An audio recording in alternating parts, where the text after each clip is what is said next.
Good afternoon, students. Today we are starting with 18 FT 504 Quality Assurance in Garment Production.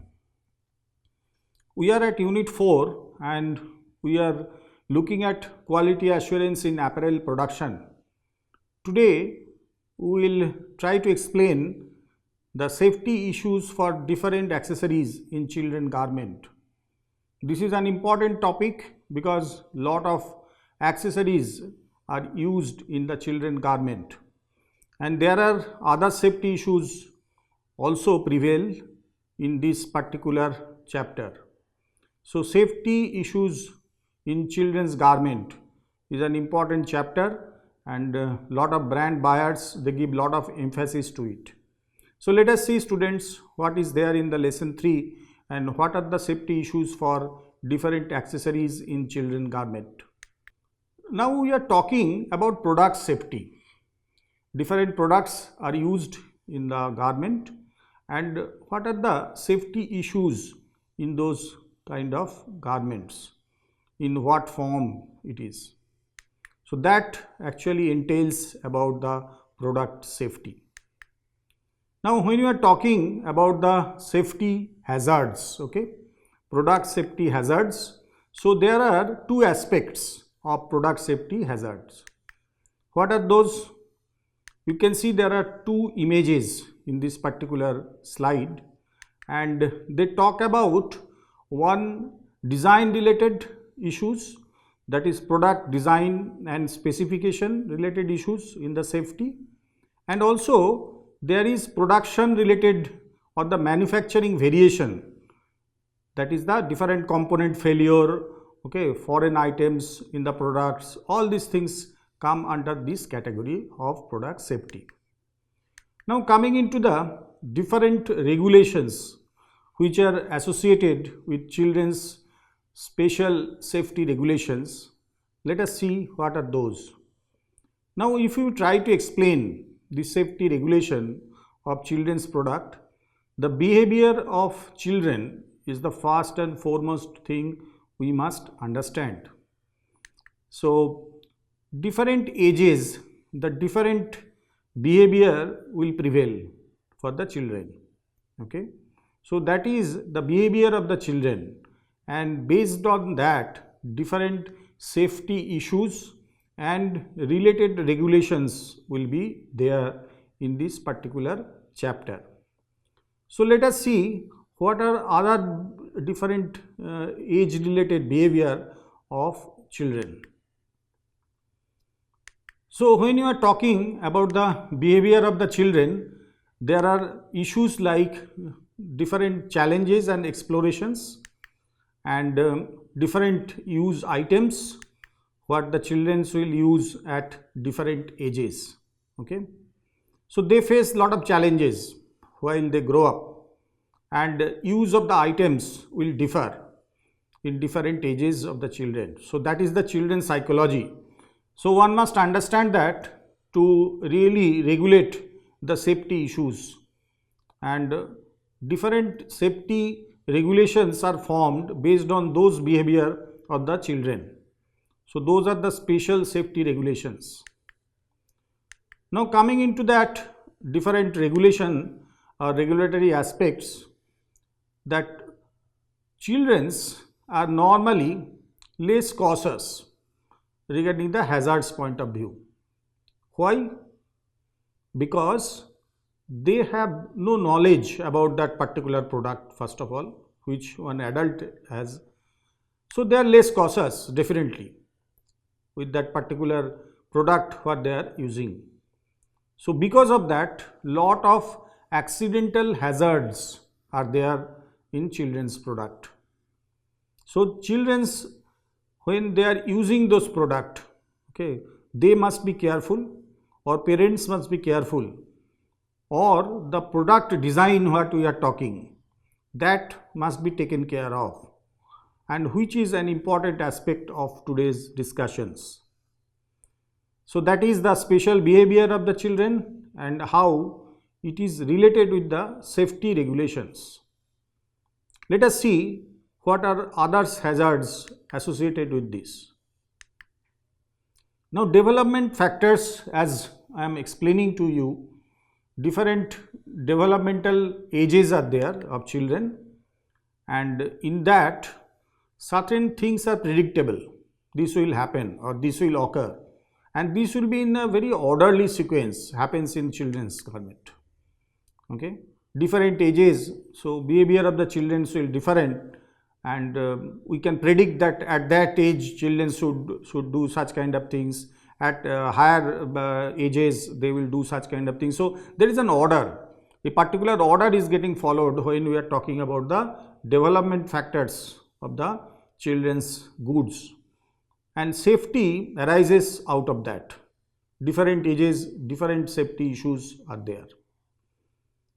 Now, when you are talking about such developmental factors, we also see that at predictable ages, okay, the skill or ability of a children varies. At different ages, there will be different skill or different activities will be there for the children.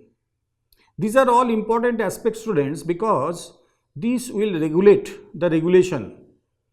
What are the areas actually children's actually must focus, or what are the safety aspects we must take care of for these children's items. So at predictable ages there will be skill or abilities. For an example, in that particular image what has been shown here, so there you can see that children are playing with certain items. Okay, so their behavior is like that, they will play with those items. So is there any safety hazards associated with those items? That we have to identify. So that is the skill and ability and the safety hazards, in that those are correlated. So those are all coming under the developmental factors.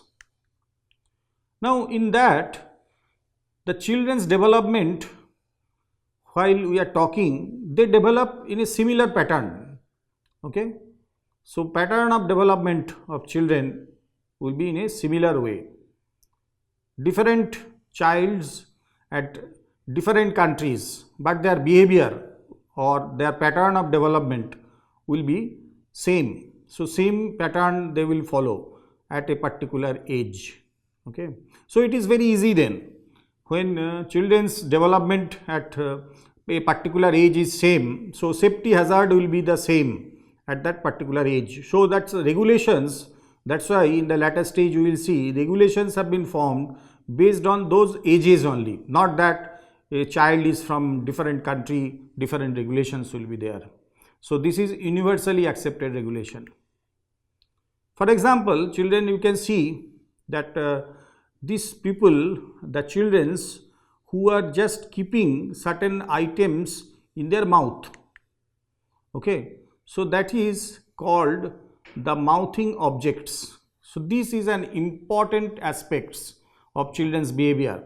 Whatever material they will get at that particular age, they will try to put there on their mouth. Okay, so that behavior of the children is called as mouthing object. So we must take care while we are talking about the safety hazards in children's items. So they want to really understand the world by putting that particular object into their mouth. That's why mouthing to understand terminology has come. Now in that aspects, if you see which age this will happen, that is important here. So infants and toddlers, okay, they have the tendency to mouth everything, anything what they are getting, and try to understand what this material is. Okay, so these cause some problem in the different accessories or items which are used in the children's garment. So we have to be very careful while we are talking about the rules and regulations for the infants and toddlers, because the material will go directly into their mouth, and from their mouth it will just go inside the body, and it will just spread into their bloodstream. So we have to be very careful, and we will see some of the examples in the later slides while we are talking about the mouthing objects. We will see some examples in this particular slides where mouthing objects can cause hazards.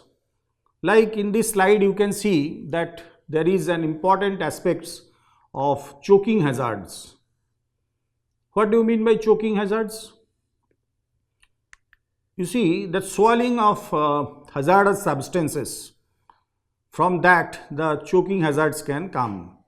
Children will swallow some of the items which are used in the garment or in the toys, so that will cause the choking hazards in the children's garment. For an example, it is shown there. Okay, swallowing of some product and it goes inside the body of the children and causing these hazards. Now there is another important aspect in child safety is the insertion or entrapment. What do you mean by that? Finger into or along the outside of the objects. That is also one of the behavior at a particular age. In that age, actually they put their finger, okay, or full body into the object and just try to understand that object. That is the behavior again. So in that particular age, that insertion and entrapment hazards will come. Now what is that hazard? Let us see. When they insert their entire body into the objects, okay, as they grown up, this behavior will change again for the children. So you can see some of the important examples where children are trying to put their body inside one of the toys. Okay, so this is the tendency, either with a finger or with the whole body go into the object, and insertion or entrapment failure comes from that. Let us see now more into this insertion and entrapment failure, that what are the consequences happen due to this insertion. So insertion can lead to entrapment, okay, it can lead to crushing, amputation, okay, or strangulations. So these are the different hazards which can arise out of this insertion or entrapment kind of situation.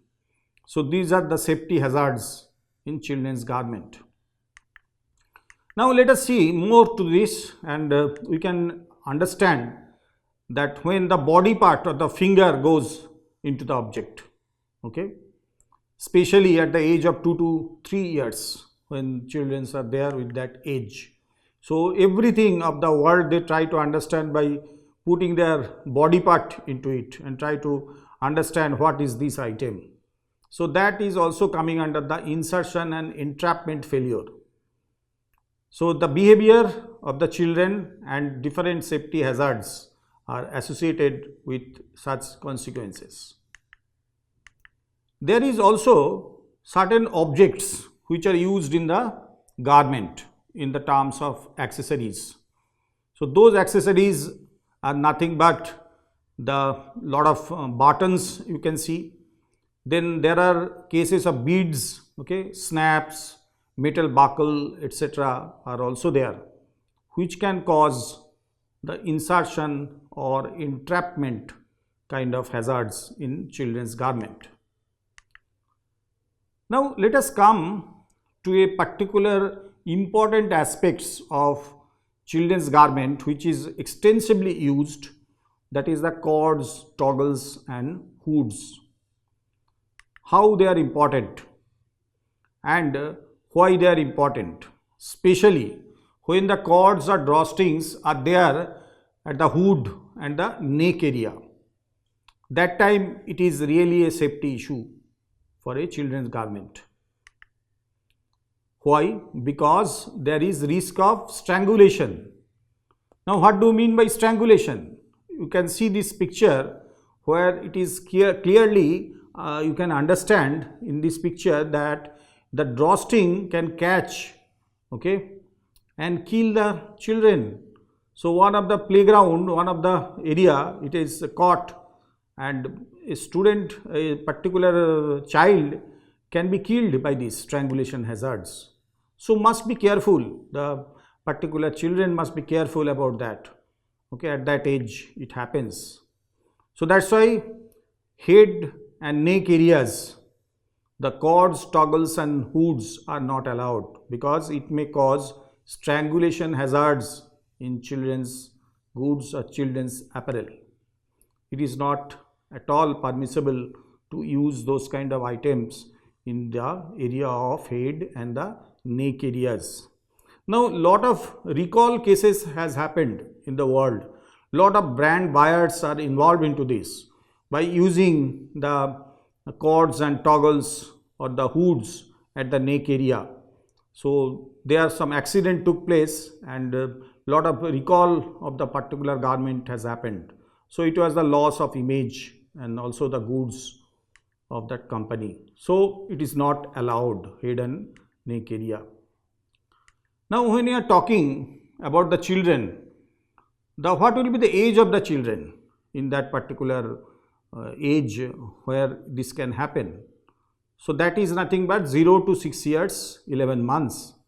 So from baby born to 6 years 11 months, just up to 7 years we can say. So there this is applicable. So drawstring, cords, toggles should not be used in that head and neck area of the children garment. Now if you just try to convert it to the height of the children, then we can say the height of 134 centimeter. So this is the regulation. Regulatory matters are involved. So height of the cords, toggles and the hoods, okay, must not exceed 134 centimeter. If it happens, strangulation hazards may come. Now again, there are certain areas where this hood and neck areas of the garment are also posing problem at a particular age, that is the 7 to 14 years of age. This rule is also applicable. And the boys of size 134 centimeter up to 182 centimeter, this is applicable. And also girls for 134 centimeter to 176 centimeter, so those are applicable. So boys and girls both at that age 17 to 14 years, but the height, if you see the girls and boys height, okay, it takes care of. So different heights are there for girls and the boys, in which these restrictions are there. These are legal regulations for avoiding the strangulation hazards in the garment. Now the requirements, if you try to see in this type of garment, so requirements are like this. If there is a drawstring at the head and neck area, there should not be any free end of that drawstring. So free end should not be there in the head and neck area when you are using such kind of drawstrings. Because if there is a free end, what will happen, students? That same problem. You see that if it catches some of the areas of a playground or some vehicle or anything, that it can really cause for that particular child the strangulation hazards. So that is the reason the head and neck area for the drawstring especially, no free ends are allowed to it. So that is the requirement of that particular garment. Now let us see other requirements, that when it is opened fully, no excess drawstring present. When the garment is fully opened, there should not be any excess drawstring present in that particular garment. So that is also one of the requirement of the drawstrings, cords, etc. when it is used. So those kind of requirement standards are there for children's garment in order to avoid the accidents, the strangulation hazards especially to happen, okay. And if this happens, there will be cases of deaths are also reported regarding this. So Consumer Product Safety Commission in US is very active into these rules and regulations, and so also the European regulations are very strict onto this. Now coming to the requirements, there are other aspects which also govern this area. that outside of the hood, that hood when you are telling, so outside of the hood, the drawstrings or the cords or the hoods or whatever is there, not more than 150 millimeter. This is the requirement standard. The drawstring, the cords, whatever you use should not be more than 150 millimeter. Okay, and that is outside of the hood, these requirement standard. So you can see that there are various requirement standards are there for the drawstrings and cords which are used. First restriction is that there should not be used. If they use also, that what will be the projection, no free end. If there is also outside of the hood, there is a requirement that no more than 150 millimeter is there outside of the hood. All are there to avoid the strangulation hazards. Now requirement standards also talk about functional and decorative cords. Now different types of cords and drawstrings are available. So which one is functional and which one is decorative, that we have to identify first. Okay, but whatever may be that functional or the decorative kind of cords, same rule is applicable. This should not be not longer than 75 millimeter. Okay, so that is the requirement standard of the items like functional and decorative cords when they are in use in children's garment.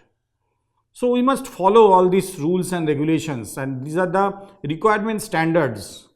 Otherwise the garment will be not exported to other country because of this design issue. So we must carefully control this. There should not be any elastic also into this garment. Now let us see the other requirements of this children's garment in terms of long cords with knots or toggles. What do you mean by that, students? Now they also carry the risk of getting caught when there is a long cord with knots or toggles in the children's garment. What is that risk? You can see that risk which has happened. So one of the cord, one of the end is caught in the bars, okay, and there is dragging from that. So serious accidents can take place when there is a cord or knots or toggles and when this is too long. So we must avoid while designing the particular garment in terms of cords and knots or toggles. Now let us see, students, one of the useful video while they are just talking about this, how this kind of long cords and all this are there in the children's garment and how they are really used and what is the consequence of that.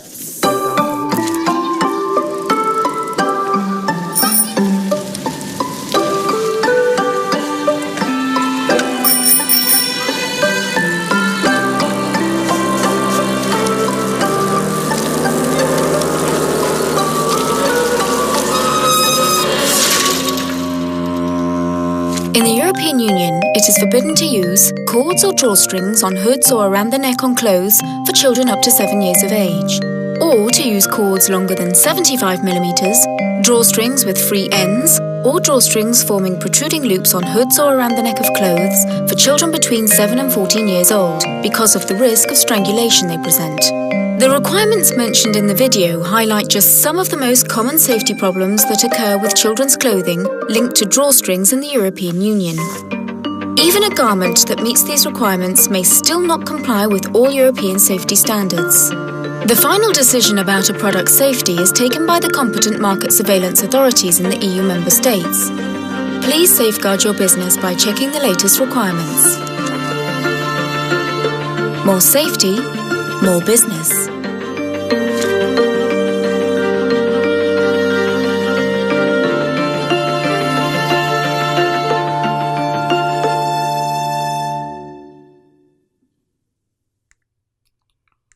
So students, you have seen that drawstring cords, okay, how these are getting controlled by different rules and regulations.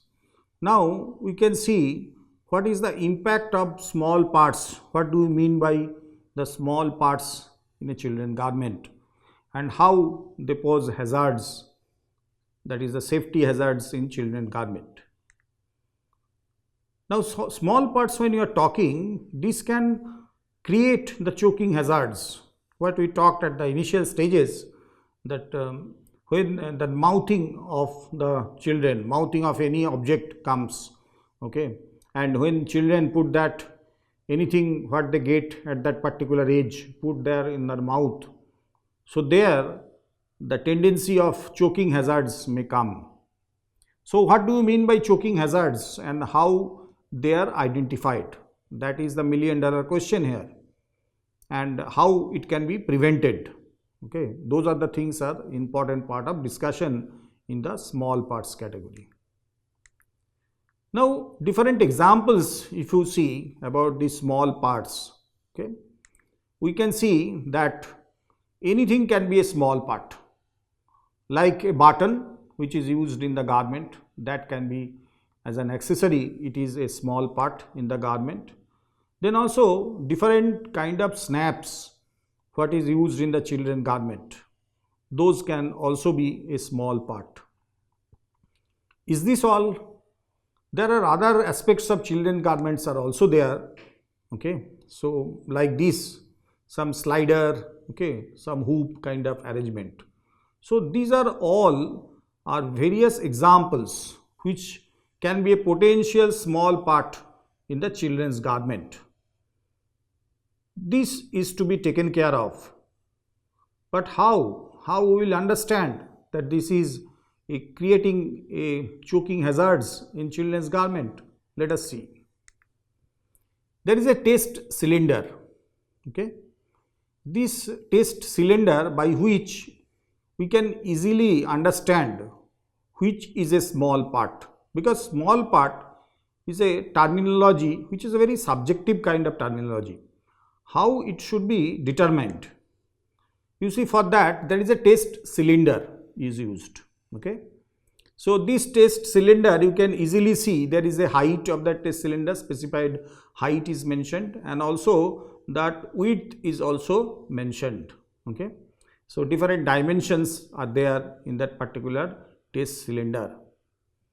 But what it does, that is the important thing in the test cylinder.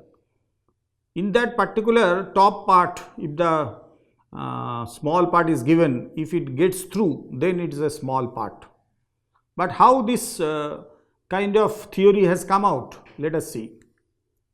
This small part what we are talking, this is belonging to a schematic view if you try to compare, especially for a child under 3 years of age, how it creates that choking hazards and how it is getting created. You can see that particular image where there is suffocation, okay, that it goes into the throat and it is blocking that part of the throat and creates the suffocation hazards. And if you see clearly now the test cylinder, the shape of the test cylinder is like this.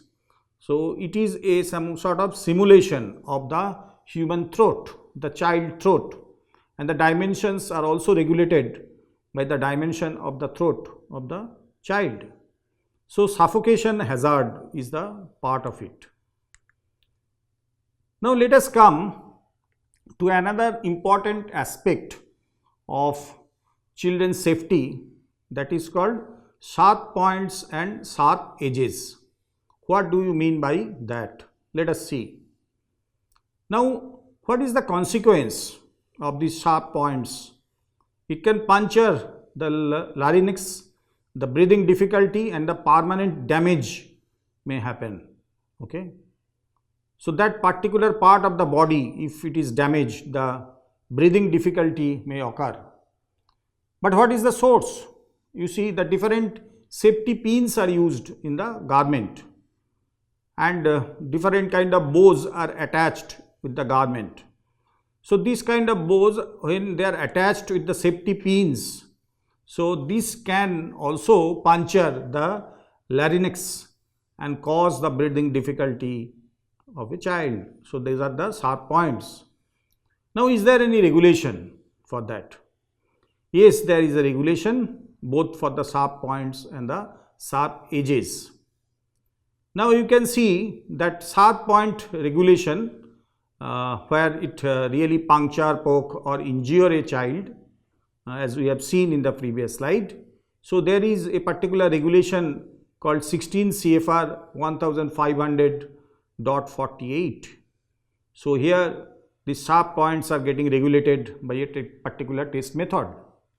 Similarly, for sharp edges, that can also be determined whether that particular product is having a sharp edge or not. So that is also regulated by certain methods of testing. So that is 16 CFR 1500 then 49. So those are the points of discussion in regulation for the sharp points and sharp edges. And we have to be very careful into that. Let us see another small video about description of such small parts.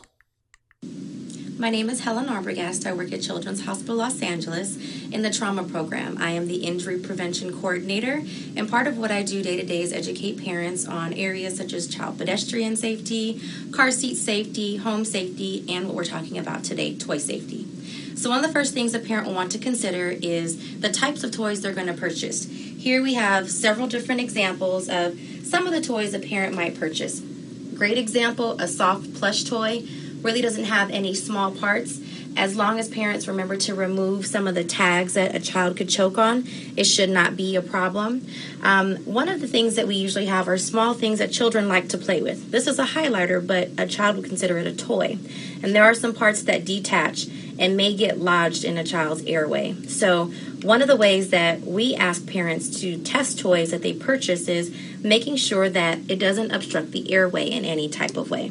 Our Coles Injury Prevention Program uses what we call a small parts tester to test products to see if they're small enough to be a choking hazard for a child. So if a toy fits in there, and I'm going to use a coin as an example, and the reason for that is for some reason children love to ingest coins and they typically get lodged as a choking hazard. So as you can see, the coin drops nicely in there, and therefore this would be able to be swallowed by the child and become a choking hazard. Many families may not have a nice small parts tester, which we have here at Children's Hospital Los Angeles. So what we encourage them to use is something they have around the house. And this probably looks familiar to everyone. It is a toilet paper roll. So when you run out of your toilet paper, hold on to the rolls. Use them to test. Yes, you're looking at the two and you're saying, Helen, this is a lot bigger than your small parts tester. Err on the side of caution. So having something a little bit larger will actually minimize the potential risk. So looking at these, you can also drop the toy, drop a coin in here. You see that it's a choking hazard. There are all kinds of candies that children love to get into. We have some tamarindo here. Great example, same thing. It'll slide through and be a choking hazard. Pack of any kind of sweet candies. The entire pack of this actually fits in here. But even a small piece of the candy can be a choking hazard. It's very shiny, very slippery, has some color to it, really attracts small children. So some better toys would be pieces like this ball that we have that won't fit in. It may not even fit in a small child's mouth. So this would not be a choking hazard. Toys that are very soft, like this stress ball that we have, is a great example. It's a great toy for safety reasons, and it won't fit into our small parts tester, so the child won't be able to ingest it. Some other considerations that parents want to have around toy safety in addition to choking is just making sure that the toys are not recalled. To look at our consumer product affairs and make sure that their toy has not been recalled by the manufacturer for any problems. So students, we have seen now that children's accessories, so when you are talking, it is not only the different kind of accessories but also toys are also included. Now let us see that one important part of child safety and how the restricted substances can play a major role to it, and what are the restricted substances come into play. One of them is the banned amines. Okay, so this is one of the restricted substances which can be found in azodize, that is literally the cleavage of the N double bond N group in the amines. And what happens, the different dyes are used in dyeing the children's apparel. So if those dyes contain these band amines in the form of cleavage of the N double bond N group of the azo-dyes, and if it forms the band aromatic amines, and if such kind of items are present in the children's apparel, so that particular apparel will pose problem because it is a potential carcinogen, it causes cancer. So that's why it is a restricted substance or harmful substance in the children's apparel, and safety issues are involved into that. There are other aspects of restricted substances like APEO. The full form is alkyl phenol ethoxylates, and these can be found in washing, scouring, wetting and emulsifying. Those are the processes involved in the processing of different fabrics or the garments. So children's garments are also a part of it, and it can cause lot of problems in the immune system, okay, or rather we can call the system which controls our hormonal behavior, okay, endocrine system. So those kind of agents, that alkyl phenol ethoxylates, are present in such kind of items, agents, which can cause some problem, okay, in form of that particular health effects in child. Now heavy metals are also there in this category, which can cause some safety issues in the children's garment in the form of buttons, in the form of buckles, okay, some studs. So all these things are can be from heavy metals. And these heavy metals, why it is so harmful? Because it cannot be metabolized, okay, and it accumulate in the soft tissues. Because of that reason, that particular heavy metals are really a cause of concern for children's garment. And source, yes, the residues of dyes, auxiliaries and water, there can be heavy metal, and also metal components which are there in as a trim and accessories, there also it can be there.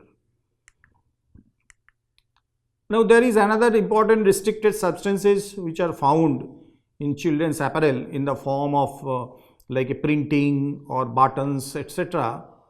That is called phthalate. And you know that phthalate is normally used to make PVC, that is polyvinyl chloride, flexible and durable. But it is again a potential carcinogen. It also create hormonal imbalance because it is an endocrine disruptor and toxic for reproduction. And phthalates in the children's garment can be found in terms of lot of flexible embossing prints are there in children's garment. So it can contain phthalate, which is harmful in nature. Similarly, it can be found in the toys, okay, a lot of plastic toys are there where this kind of phthalate can be present. And those are not desirable. And some of the common sources, if we just try to understand of phthalate, is that one of them we have already mentioned, that suppose some garment items and which is embossed with some printing, different kind of printing can be done. Printing can be of pigment printing, okay, it can be a plastisol printing, okay, embossing printing. So there phthalate can be present. So also the different kind of shoes which are used by the children, okay, at particular ages. So in that shoe also the phthalate can be present, the plastic parts in the shoe items. So there also the phthalate can be present, and which is harmful in nature. Now apart from the children's item, what we are talking, some of the carpet backing material, there also phthalates are used, okay, at the backing material of the carpets. And so also different attachments of zippers.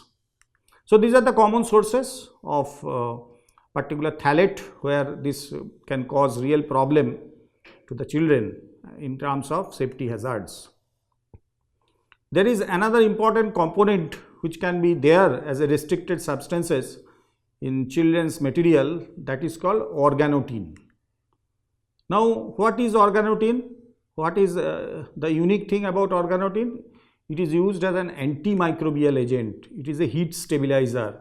It is a biocides. Okay, these are all the particular components useful, but it is harmful and toxic.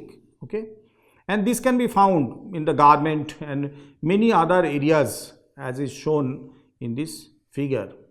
So this is a restricted substances that should not be used in the children's apparel and their accessories.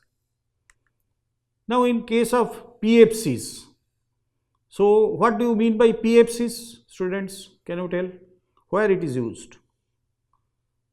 This is nothing but PFCs is a restricted substances. Okay, it is fluorinated compounds, and these fluorinated compounds are used in water and oil repellent finishes, stain repellent finishes. Okay, so a lot of functional finishes, these PFCs are used, and this is very harmful. Okay, and it is causing a lot of problems, and it is also under the REACH regulation. It is causing a lot of problems. It is very persistent and very bioaccumulative. So that's why VP and VB is associated. But it gives a lot of good effect in the garment in terms of a lot of water repellent, stain repellent finishes. But this is toxic and dangerous. Similar situation can come for the dispersed dyes. You know, the dispersed dyes are also used in the children's garment in terms of a dye. But some dyes are allergenic in nature. Okay. Apart from that, the fabric, it can be used in different components for dyeing. Okay, different accessories like buttons, then sewing threads, okay, some cords. So there, this kind of dispersed dyes can be used, and those can be allergenic in nature. So that's why it poses the safety hazards in children's garment. So these are all dispersed dyes material which can be a potential allergenic in nature, and this is causing the skin problem of children. So that's why it is restricted. Formaldehyde is also one of the major restricted substances which can be found in the children's garment, not only in the form of apparel, okay, but formaldehyde can be used in printing also. In pigment printing it can be used, then different other printing method, plastisol printing also this can be used, flock printing, this formaldehyde can be used. Okay, so this is nothing but a disinfectant also, the formaldehyde, so that must be restricted. And even in the leather processing, this formaldehyde is used in the process of tanning of leather. So formaldehyde is having a lot of application in the textile industry in form of printing, in form of finishing, and also in leather processing, etc. So, but it can creator for children's garment, and it is a safety issues are associated with this. Now, harmful effects of formaldehyde is that the liberation of CH2O, which is carcinogenic in nature. It can cause skin problem. Okay, as I already mentioned, skin irritations can happen.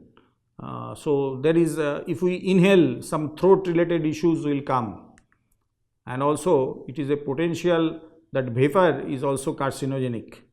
So for all these reasons, the formaldehyde is very harmful, and it should not be present in the children's garment, and it can cause a serious problem in the health and safety issues of children's goods if formaldehyde is present in the garment or different accessories which are used in the children's garment and which is a potential carcinogen.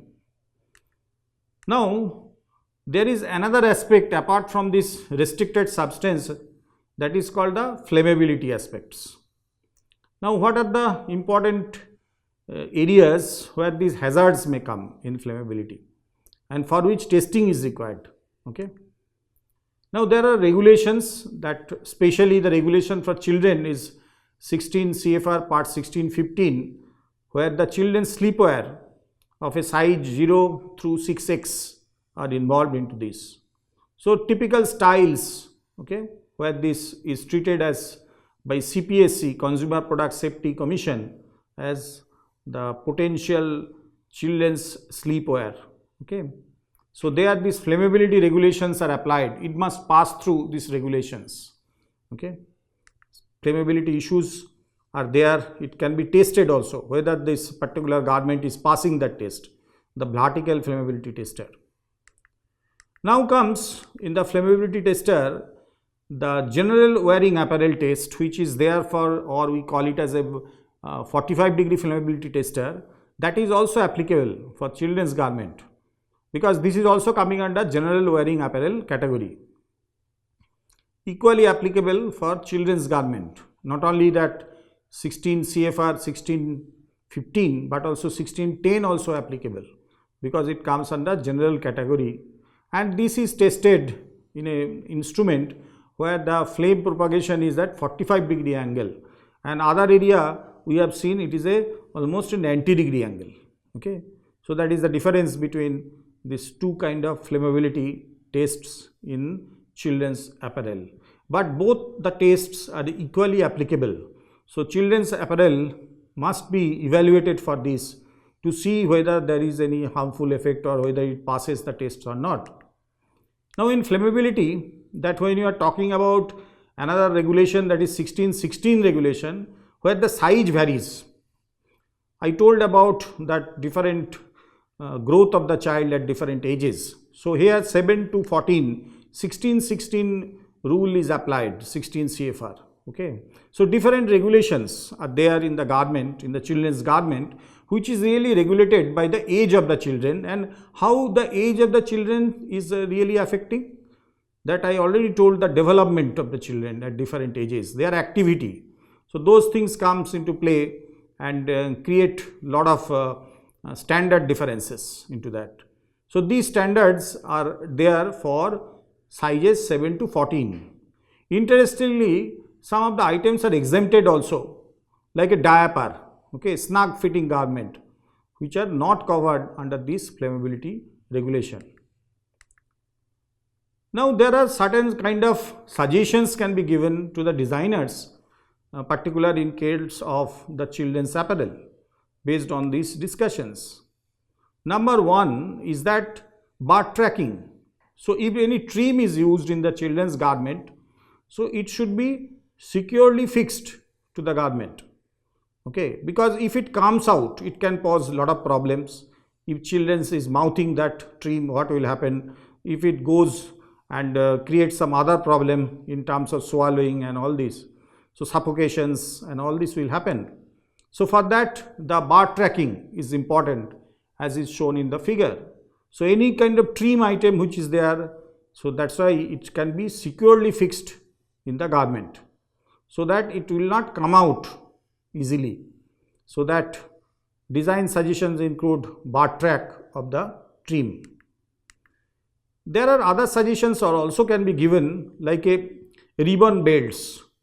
Ribbon belts, if it is used, it can be untacked on the garments, okay, because instead of putting some pins and other items, it can be loosely fitted or untacked on the garment in case of ribbon belt. Now there are other suggestions, like when you are talking about the drawstrings, okay, hoods area and all these things. So in that case, drawstrings can be avoided also by using velcro, snap, then some button closures are there on some jacket hoods. So those kind of items can be used as fixing material or at an attachment material in the form of snaps, velcro, buttons and some sort of mild elastic material. So these are the suggestions can be given to the designers who are really designing the children's apparel for their safety. This also include some of the suggestions to avoid certain things in children's apparel, and that in the form of some beads, okay. Then there are certain other items like some sequins kind of thing, or we can see some pom-pom. So those kind of items can be avoided in the children's garment, because as we have already explained, the beads, small beads, if it goes into the mouth, okay, and it can be a choking hazards, a small part, okay, it can be. So those kind of items can be avoided of using in children's garment. Pom-pom, beads and different sequins at that particular age of the child. So those can be avoided while you are designing in a children's garment, and in order to avoid the accidents or the hazards in children's apparel. There are suggestions like screen print or embroider patterns. So those kind of things can be used instead of that beads and all this. Now there are lead and phthalate which are presents as a matter of fact of dyes or some trims, etc., surface prints. So those things can be avoided in the children's apparel at a particular level, because risks are associated, especially in the case of lead, and if it presents more than 100 ppm total lead content in that material, like a toy for an example. So that can pose a real problem. And the Consumer Product Safety Commission also, there is having some regulations on that to prohibit that one and not to pass the goods for export market if the total lead content exceeds 100 ppm. Similarly, the risks are also associated with the surface or decoration kind of thing, where the surface prints contains more than 90 ppm of lead. So that also is not acceptable in such items. So surface prints, sometimes the lead items can be found. So if it is found more than 90 ppm, then Consumer Product Safety Commission will not pass that item, okay, in children's apparel, and the goods will be rejected for the export market. So in that case, those kind of prints must be replaced with some other method of printing where the lead content is not there or it is less than 90 ppm. Then only the children's apparel can be exported. So those are the certain regulations, and regulations are there from the risk involved in the children's apparel. There are also risk of the different kind of phthalates which is used. So no more than 0.1% of different kinds of phthalate like DEHP, DBP, BBP, and there should not be DINP, DIDP and DNOP phthalates. So phthalates can be present in various forms, as I have already explained, and it is a potential that endocrine disruptor which are having the effect on our hormonal imbalance in the body. So that's why the design suggestions will include always the organic and vegetable dyes or the natural fibers must be involved to it, and vegetable dyes are to be used while you are designing some children's items. So risk will be averted due to this. Then in case of flammability, always to use the plain surface, okay, and the weight of that material should be over 2.6 ounce per square inch. So there this risk of flammability will not be there, such kind of structure. Now design suggestions also include or entails about avoiding the sheer fabrics, very lightweight fabrics into this, and this kind of lightweight fabrics should not be used in the children's apparel. Now there are suggestions of avoiding 100% cotton fleece and terry cloth fabrics. It can cause problems of flammability in that aspect. So designers must avoid using such kind of items in the children's apparel.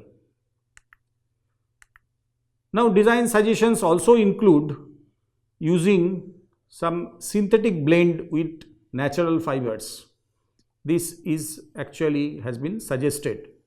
So natural fibers can be blended with the synthetic material and can be used in the children's garment.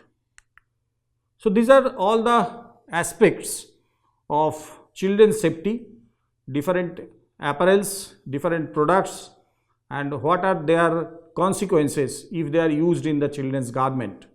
and what are the safety issues associated with different parts, different accessories used in the children's garment, and what are the regulations associated with those products, and what are the designers' suggestions for the designers that they should use while just use a children's garment, or seeing the rules and regulation they must fabricate a child garment to avoid different hazards in the children's garment and to ensure the safety of children.